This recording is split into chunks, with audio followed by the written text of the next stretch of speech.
हरे कृष्णा। हरे कृष्णा। हाँ जी, मेरा प्रश्न अभी पिछले जो प्रश्न था उससे ही थोड़ा रिलेटेड है कि आपने कहा कि ये जो किरदार है ये प्रतिरूप है भगवान के, और मैंने उनके परिकर हैं, तो और वो लीला थी एक तरीके से। पर मेरा प्रश्न ये, जो किरदार उस समय थे वो आज भी अवेलेबल है, जैसे कि पितामह भीष्म, वो एक किरदार जो उस समय था, वो उन्होंने ज्ञानी था, हाँ, आंख बंद करके रखा और अज्ञानता, उनके अंदर ज्ञान पूरा था पर तब भी आंख बंद करके रखा।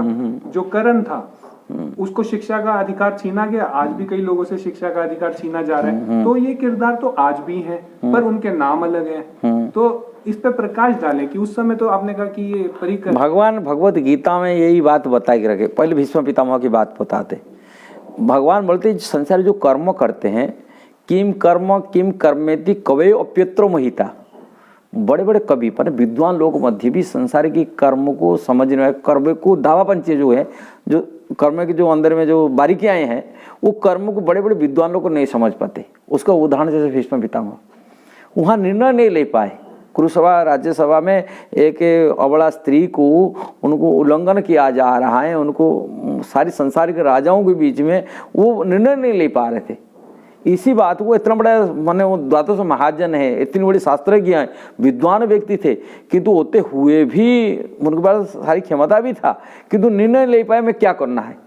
इसको उदाहरण देता। इसलिए संसार में बहुत सारे लोग होते, संसार के जो कर्म करते हैं, हम बोलते हैं हम जो करे ठीक कर रहा है, हम तो जानते हैं, बुद्धि होते, भगवान इसको देख रहे। देखो बड़े बड़े विद्वान लोग नहीं समझ पा रहे। ये श्लोकों का उदाहरण है, किम कर्मेति कवयो अप्यत्रो महिता। कर्म की जो बारीकियां हैं बड़े बड़े विद्वान लोग नहीं समझ पाएंगे। इसलिए ज्ञानी लोग, जो बुद्धिमान व्यक्ति होते, भगवान के शरण में चला जाते। कृष्णा आप भी बचाइए, आप बुद्धि दीजिए, हमारा बुद्धि नहीं है, हम कहाँ फंस जाएंगे इस संसार में। जो अपनी बुद्धि लगाएगा नहीं हो सकता, कृष्ण की बुद्धि में चलने के लिए होगा। इसलिए कृष्ण अपनी एक प्रतिनिधि बनाए के रखे, गुरु परंपरा बनाए के रखे। वैष्णव प्रभुपाद यहाँ कई जगह कमेंट रखे, यदि हम कृष्ण तो डायरेक्ट कथावार्ता नहीं हो पाते, कैसा उत्तर हमें कैसा सोल्यूशन है। इसलिए अपना पहले राजा लोग होते थे, बड़े बड़े उपद्रष्टा रखते थे, माने उनके डायरेक्ट एडवाइजर रखते थे, प्रधानमंत्री क्या कर। ऐसे ही राजाओं की बड़े बड़े, ये भगवान राम भी रखे थे, उनकी राजसभा में बड़े बड़े जैसे वशिष्ठ जी थे, गुरु थे, कुलगुरु थे, उनसे परामर्श लेते। इसलिए अपनी मनमाने ढंग से कार्य न करके हर कार्य को अपनी वरिष्ठ व्यक्तियों से सलाह लेना सबसे बड़ा बुद्धिमान काम कराता है। बड़ी से बुद्धिमान भगवान के शरण में जाना, उन शास्त्र को देखना चाहिए, ये सब विचार करके कार्य करना चाहिए। अब मूल केंद्र यदि भगवान को रखी जाती, कार्य करते और भगवान प्रार्थना करते हैं, बुद्धि दीजिए, मैं कैसा निर्णय करूं, क्या करूं, उनके शरण में रह के यदि अपनी को दिनहीन हिसाब से भगवान के निजों को समर्पित कर लेते हैं, भगवान से प्रार्थना करते हैं मेरे को आप चलाइए, मेरा पास कुछ नहीं, अब भगवान उसको सही गाइडेंस दे देंगे।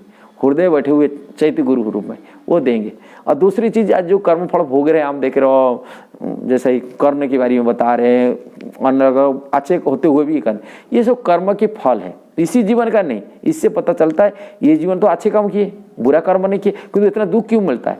इसलिए बुरा कर्म की फल, बुरा कर्म की बुरा फल मिलता है, अच्छे कर्म के अच्छे फल मिलता है, किंतु इसी जीवन तो अच्छे कर्म किए उनको बुरा फल क्यों मिलता है। इसका उत्तर यही है, कारण इसी जीवन काल हमारे जीवन नहीं है, हमें अनंत काल से शरीर धारण करके रखा है, और हर जीवन हम लोग कुछ ना कुछ कर्म करते, अब कर्म फल हमारा बन जाता है। इसी जीवन हमें अच्छे कर्म किए, पिछला जीवन हमको बुरा कर्म किए होंगे, जिसके कारण से हमको दुख मिलता है। जिस पर देखें, एक बच्चे जन्म होता है उनको सब प्रकार सुविधा मिलता है, एक बच्चा जन्म होता है उनको सब प्रकार दुख ही दुख मिलता है, जन्म होते ही दुख मिलता है। देखिए दोनों बच्चे तो कोई कर्म नहीं किए, और दुख क्यों मिल रहा है, सुख क्यों मिल रहा है, एक को सुख मिल रहा है, एक दुख मिल रहा है। इससे मतलब ये पिछला जन्म अनुଯାयी उनको सुख मिल रहा है, और पिछला जन्म के कर्म फल उनको दुख मिल रहा है। वो तो कोई दोनों कर्म नहीं किए थे, बड़े होने से कर्म करने से हमको तो दुख ही ना मिलता है। छोटे बच्चे को क्या कर्म किया था, वो छोटे तो पैदा हुए दोनों है, एक बच्चे अच्छे कर्म दुख मिल रहा है, एक जन को बिल्कुल दुख नहीं है, अब किसी दुख मिलता है, दुख डिफरेंट समझ रहे नहीं। बच्चे तो कोई कर्म नहीं किया था, ऐसे मतलब पिछला जीवन के हमारा कर्म फल था, इसी कारण से कर्म अनुଯାयी उनको सुख दुख मिल रहा है। ठीक है ना, सेटिस्फैक्शन ना पूरा। अभी नेक्स्ट क्वेश्चन आगे वीडियो में। यदि वीडियो को आपको अच्छा लगा जरूर शेयर करना, सब्सक्राइब करना, लाइक कमेंट देना। हरे कृष्णा।